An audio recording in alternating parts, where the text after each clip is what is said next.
অবশেষে বাফুফের নির্বাচন থেকে সরে দাঁড়ালেন কাজী সালাউদ্দিন। হুট করেই বাফুফেতে এসে গণমাধ্যমে ঘোষণা দিলেন ২৬ অক্টোবরের ভোটে অংশ নিচ্ছেন না তিনি।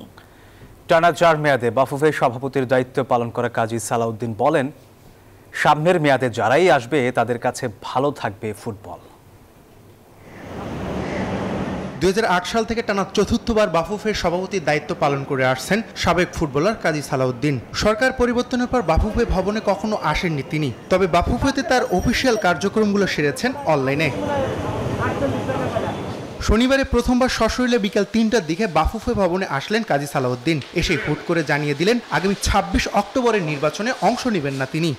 যে কামিং ইলেকশন আসতেছে ২৬শে অক্টোবরে, এই ইলেকশনে আমি কন্টেস্ট করব না।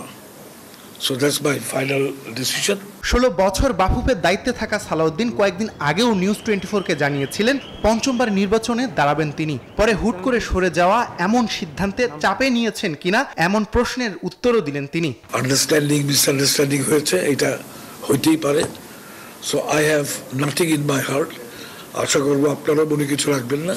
৪ বার বাফুফের সভাপতির দায়িত্ব পালন করে নিজেকে ভাগ্যবান মনে করছেন জাতীয় দলের সাবেক এই ফুটবলার। আমি ৪ টার্ম আপনাদের সাথে ছিলাম।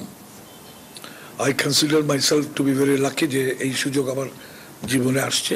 বাংলাদেশ ফুটবল ফেডারেশনের জন্য আরো উন্নতি হয়, ভবিষ্যতে ভালোভাবে থাকে, এমনটাই কামনা করেন কাজী সালাউদ্দিন। আসমাউল মুত্তাকিন, নিউজ 24, ঢাকা।